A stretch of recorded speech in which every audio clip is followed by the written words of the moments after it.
Para entendermos a amnésia, primeiramente devemos compreender a memória. Hermann Ebbinghaus pode ser considerado pioneiro nesse campo. Ele foi o primeiro psicólogo e autor a pesquisar a aprendizagem e memória de forma experimental, indo na contramão de seu professor William Wundt, que dizia não ser possível estudar tais processos experimentalmente. Suas contribuições à psicologia são enormes, principalmente nas pesquisas com a sílaba sem sentido e a curva de esquecimento de Ebbinghaus. O atual estudo da memória deve muito à pesquisa de Ebbinghaus, tanto que hoje, mais de 100 anos após sua morte, muitas de suas conclusões ainda são válidas.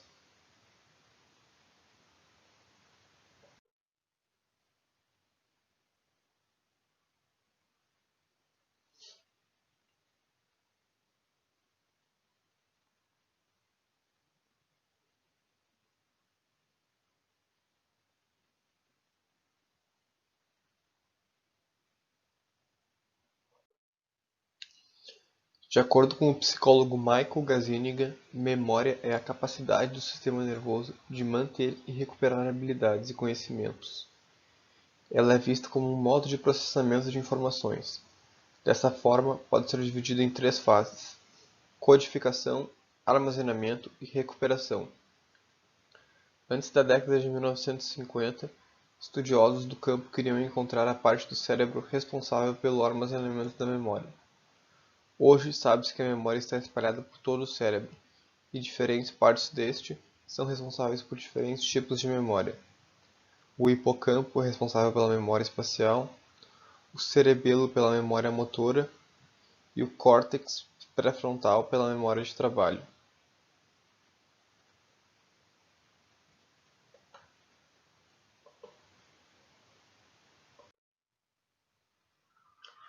A amnésia propriamente dita é uma deficiência da memória de longo prazo, principalmente na memória declarativa. Pode ser causada por doença, lesão cerebral ou trauma psicológico. Ela ainda pode ser total ou parcial, permanente ou temporária.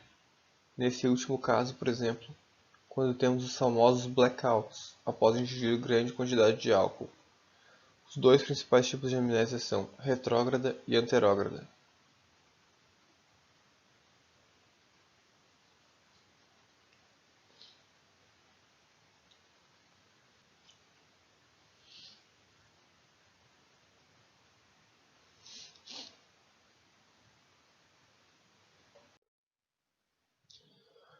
O filme Memento, de 2000, dirigido por Christopher Nolan, nos conta a história de Leonard, um homem que desenvolve amnésia anterógrada após um trágico acidente.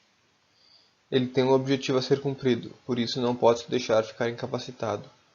Então ele bola um sistema de tatuagens e fotos instantâneas, onde faz anotações que o ajudam a identificar pessoas e não esquecer seu propósito.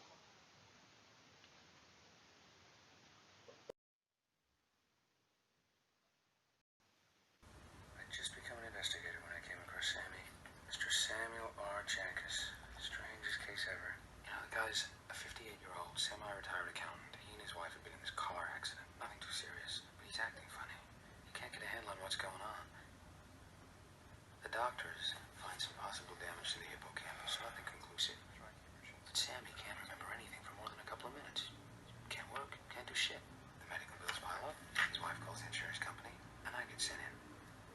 Now, this is my first big claims investigation, so I really check into it. Sammy can think just fine, but he can't make any new memories. He can only remember things for a couple of minutes. He'd watch TV, but anything longer than a couple of minutes was too confusing. He couldn't remember how it began.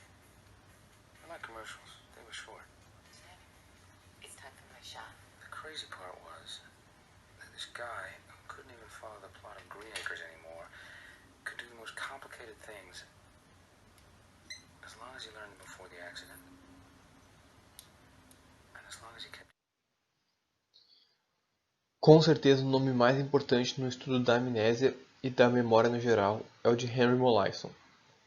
Esse nome não pertence a um médico, psicólogo, nem mesmo um cientista. HM, como ficou conhecido, por motivos de preservar sua privacidade, foi um paciente com amnésia anterógrada. O que causou sua deficiência é o mais impressionante. Quando criança, Henry sofreu uma queda que danificou seu cérebro irreparavelmente. Esse acidente causou epilepsia e aos 27 anos tinha mais de 10 episódios por dia. Foi quando, em 1953, um renomado neurocirurgião resolveu intervir. William Scoville optou por uma cirurgia nunca antes tentada: retirar todo o hipocampo de Henry. A operação foi um sucesso e Henry nunca mais teve um ataque epilético. Porém, isso lhe custou quase tudo. Mollaison perdeu toda a sua capacidade de formar novas memórias.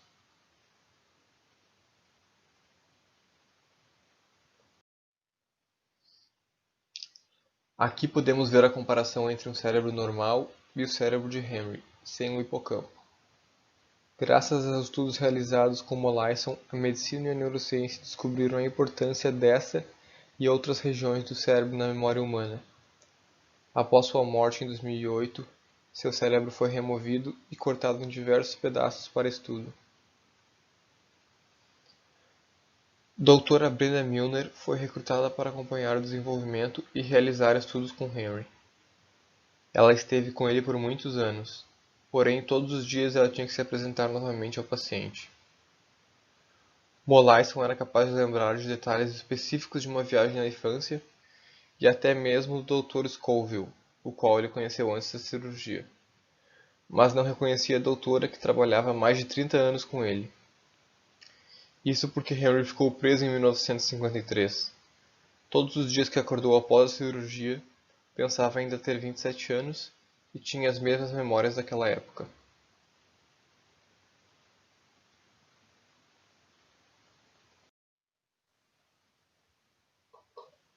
I'm Henry. By the way, delighted to meet you. Where's Doc Scoville?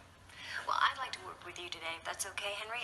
I'm going to ask you to take a pencil, and I just want you to draw around the star as best as you can, okay? Right. And I'm going to take some notes, all right? Tracing a line while watching your hand in a mirror is totally counterintuitive. Nobody can come to that task and get it right away. What it takes is practice. Hi, I'm Dr. Milner. Morning, ma'am. You want to take a seat over here? Henry has no idea he's tried this before. Oh, I'm Henry Mollaison. Hi. Well, now, what have you got here? His defective memory prevents him from remembering his many previous attempts. Yet each time, Henry's skill improves. It's as though his body remembers what his mind cannot. Well, that was kind of easy.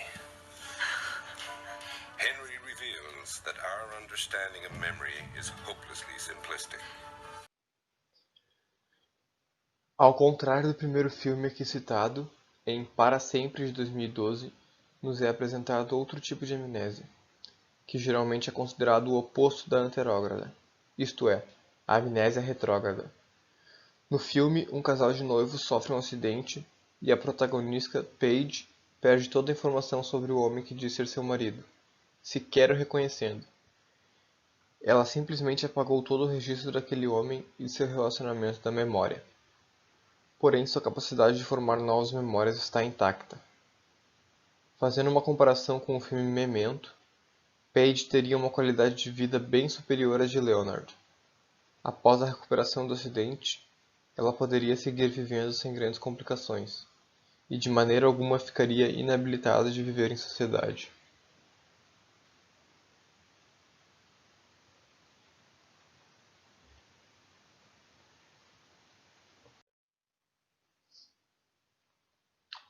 Além dos dois principais, podemos destacar mais tipos de amnésia.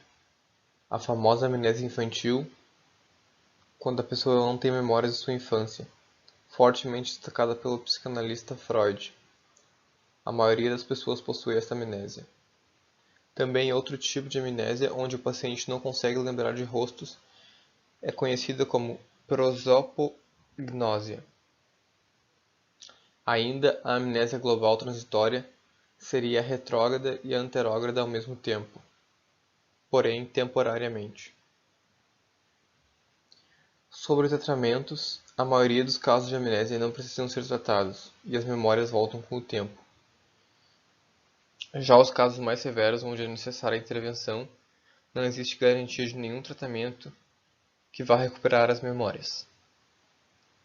A terapia ocupacional pode ser uma opção útil para ajudar na reaquisição de memórias.